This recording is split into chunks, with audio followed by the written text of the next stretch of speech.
Are you accepting your toddler for who they are? I mean, really, truly embracing them, flaws, quirky personality, and all? Because it kind of seems like we as parents are more concerned about how they're performing and measuring up. Sometimes we're honestly willing to compromise on our happiness, our relationship with them, and quite frankly, even their happiness, just to be sure that we're pushing them to be better and to fit into the mold that we already have planned for them. What is up with that? Hello you guys, I'm Cassie from Custom Built Parenthood. If you're new here, I have 3 kids ages 7, 5, and 1, and studying child development has just kind of been my life. From babysitting, to getting my bachelor's degree, to foster care, to now being a stay-at-home homeschooling mom, this really is my passion. So if you want to join me on this journey of finding more happiness in parenting and learning to understand our kids better, I would love for you to subscribe to my channel, hit the bell, and just join in this awesome conversation. So I want to start this topic with a question. Is your kid good enough? And I want you to really think about this and be completely honest with your answer. You obviously don't need to tell anybody or even say it out loud, but I want you to just really put some thought into this. I'm sure we all know that the answer should be yes, but what if it's not? What if for some reason deep down we really do feel like our toddler's not good enough? We are just not happy with the progress or lack thereof that they're making. We've told them a million times to stop doing this one thing, and yet they just keep doing it over and over and over. Or week after week, they're still not hitting that next milestone that all of our friends' kids have hit forever ago. And at the end of the day, we really do feel like they're just not good enough. They're not measuring up to our expectations. They're not trying hard enough, whatever it is. I know this sounds terrible and probably feels terrible to admit, but that honesty with yourself has to happen before you can shift your perspective. These feelings of frustration and personal insecurity as a parent are valid and should be acknowledged, but then we need to choose into a healthier mindset. That healthier mindset that hopefully a lot of us are already in is, yes, without a doubt, our kid is absolutely good enough. So now let's follow up with an additional question. Are you sending that message to your child? We can claim all day long that of course our toddler's good enough, but do they really know and feel that they are? I know, so many deep questions, but really I feel like this has to be established from the get-go that at the end of the day, no matter what, your child doesn't have to earn your love and that they can't lose it. That's something I've heard Charles Fay say from Love and Logic. You don't have to earn my love and you can't lose it. So can we all just commit as parents right now to try a little bit harder to send that message to our kids? Doesn't every child deserve that? I know we're not all perfect and we have our own insecurities and struggles that we're dealing with for sure, but let's at least have a little bit more awareness and bring that to the front of our minds a little bit more often. So the hope is for our child to feel accepted by us, right? It's easy to establish that as our goal, but what does that really mean and look like? Acceptance is the action or process of being received as adequate or suitable. So how can we receive our child as adequate? How can we embrace them exactly as they are and be totally okay with whatever that means or looks like? It's kind of a scary thought, I know. The thing that first comes to mind is to be more careful about comparing. If someone asked me, should we compare our kids? I'd have to say it kind of depends. After doing a little digging on the topic, what I've decided is that because we're all human, we can't really stop comparing. It's human nature, and it's actually really important to compare because we can learn so much from each other. But at the end of the day, comparing in the wrong way creates feelings of inadequacy. So as I've thought about my own experience, I've noticed that there are 2 ways that I've compared my kids. One way is healthy, when we're simply observing differences for the purpose of learning and growing or gaining appreciation. So a couple of examples. We might see what someone else's toddler is doing and realize that we want to focus more on that area with our toddler. So realizing at a play date that your friend's toddler says thank you and yours doesn't when you're handing out the snack. So you make a note to yourself to start working on that with your toddler. That's totally healthy and positive. Another possibility of healthy comparison is observing a difference that helps us appreciate our toddler even more than before. For example, a quiet and subdued toddler nephew that we're interacting with might help us recognize that the fun and energy that our own spirited child brings into life is awesome, and we really appreciate that now. So that's all healthy. The other way to compare is when we observe differences, but then judge those differences and base our toddler's worth on them.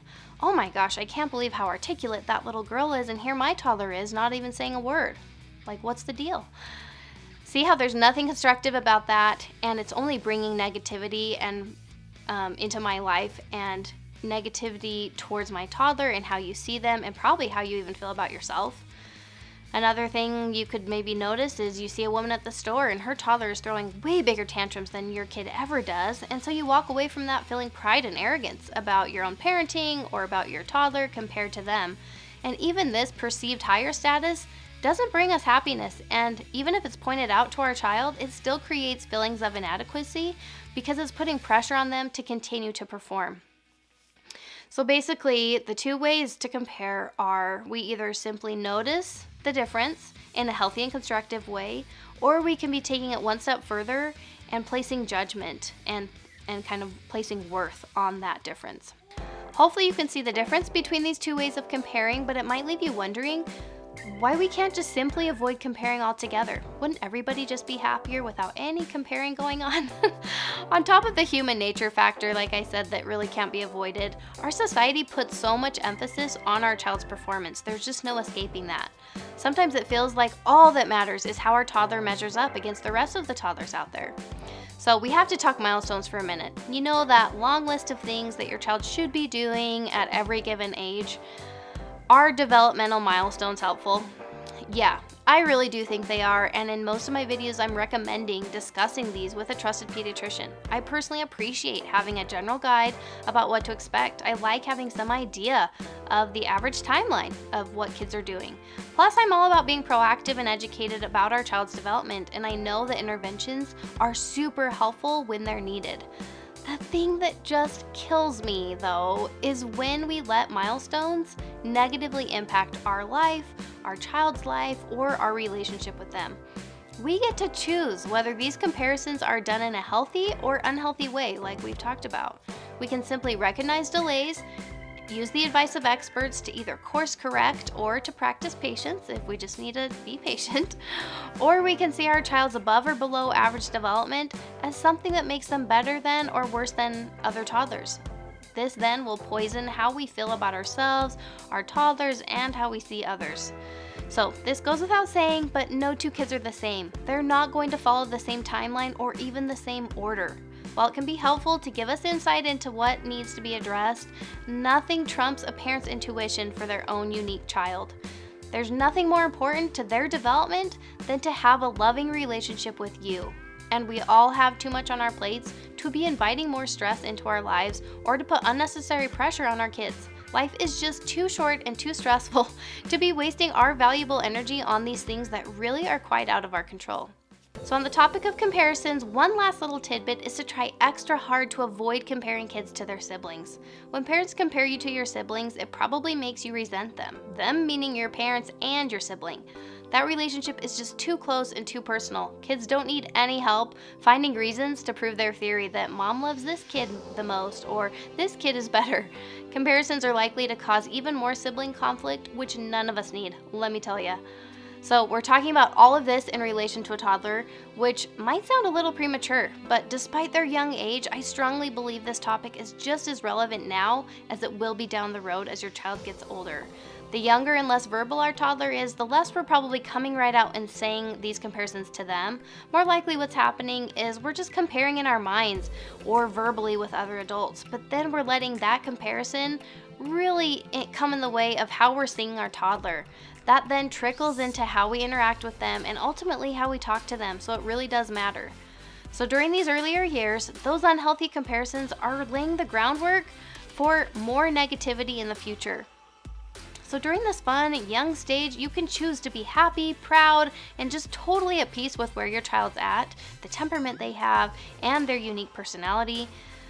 That's really been the story of my experience with my third toddler right now. Compare that to how I felt with my first toddler's experience. I was stressed, frustrated, and felt inadequate a lot of the times because I was comparing so much. I've learned that you really do get to choose, and trust me, it is so worth the effort. So don't miss out on the fun of today to push them into the next thing. Let your child grow and learn at their own pace and just enjoy the journey. If you enjoyed this video, go ahead and give it a thumbs up. It does help my channel reach more wonderful people like you, and it's a great compliment. Thanks for hanging out with me, and we'll see you next time.